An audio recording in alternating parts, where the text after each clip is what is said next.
Question number 12 एक statement हमें दी हुई है। मैथमेटिकल इंडक्शन से इसको सॉल्व करना है। सॉल्व करने का मतलब क्या होता है कि आपने जस्ट उनको बताना है कि ये स्टेटमेंट ट्रू है। ट्रू तो होती है, हमने उसको प्रूव करना होता है। अब देखें पहला स्टेप क्या होता है, इसको पी ऑफ एन लिख दिया और फिर क्या कह दिया, एन इज इक्वल टू, यहाँ जो चीज स्टेटमेंट होगी 1। ठीक है, अब n is equal to 1 put करते हैं जहां जहां n है, तो क्या आ जाएगा 1 into 2 raise to power 1 minus 1 is equal to 1 minus 1 into 2.1 plus 1। ये आंसर आ रहा है 1। इधर भी क्या आंसर आ रहा है 1। ठीक है, तो ये देखें हमारी पहली जो टर्म है वो क्या है, हमारे पास 1 ही है, 1.2 की पावर 0। तो फर्स्ट क्या हो गया जी, ट्रू हो गया। अब हमने सपोज कर देना है ये जो स्टेटमेंट है वो ट्रू है for n is equal to k। Suppose that p of n is true, फर्ज कर लिया है हमने for n is equal to k है। n is equal to k मतलब कि कोई एक टर्म है दरमियान में जो हमने फर्ज कर ली, सपोज कर लिए कि वो ट्रू है। ये जो p ऑफ n के लिए ट्रू है। फिर जहां जहां के एन है वहां पे के पुट कर लें आप। 2.2 raise to power 1 plus 3.2 raise to power 2 चलते जाएं तो k.2 raise to power k minus 1 is equal to k minus 1 into 2 raise to power k plus 1, equation number 1। अब अगर हम ये कह रहे हैं कि दरमियान में कोई भी टर्म है उसके लिए स्टेटमेंट पी एन ट्रू है, तो फिर उससे अगली जो हमने टर्म ली हुई है उससे अगली टर्म के लिए तो ये ट्रू होनी चाहिए। हमने प्रूफ क्या करना है, to prove P of N is true for N is equal to K plus 1। इसके लिए भी ये टर्म स्टेटमेंट ट्रू होनी चाहिए।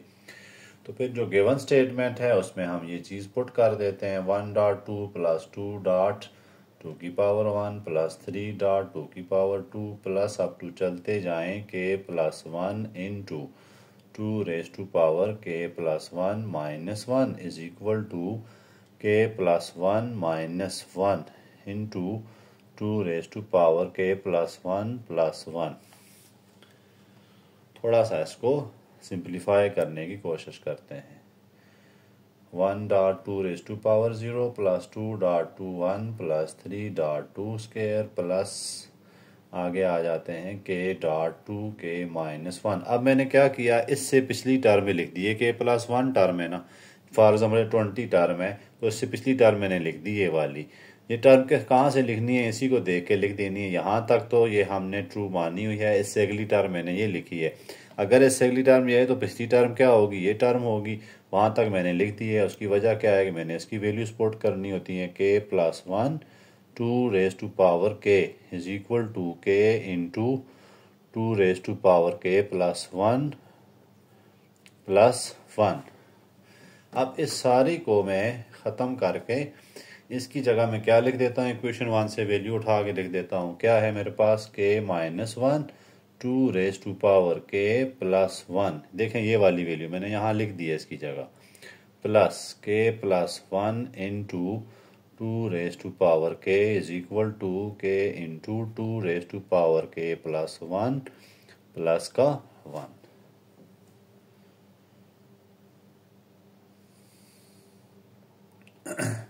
अब स्टूडेंट्स हमने क्या करना है, ये जो स्टेटमेंट है इसको हमने साइड पे रख देना है, इसको ट्रू करना है। इसके लिए आप इसमें और गौर करें तो प्लस 1 ये लिखा हुआ है, इसको साइड पे कर देते हैं। इन दो टर्म्स को हम एक जगह लिख लेते हैं। यहाँ से मैं अगर 2 की पावर k कॉमन ले लूँ इन दो टर्म से, यहाँ भी देखें 2 की पावर k प्लस 1 है तो k minus 1 plus k plus 1 आ गया, यही आएगा इंटू ये तो आ गया, उसके बाद प्लस 1। ओके, अब देखें 2 raise to power k into यहाँ क्या हो जाएगा, ये प्लस 1 और माइनस 1 काट रहे हैं तो कितना बच गया, 2k बच गया और प्लस 1। अब मैंने क्या करना है, इसको इसकी तरह बनाना है।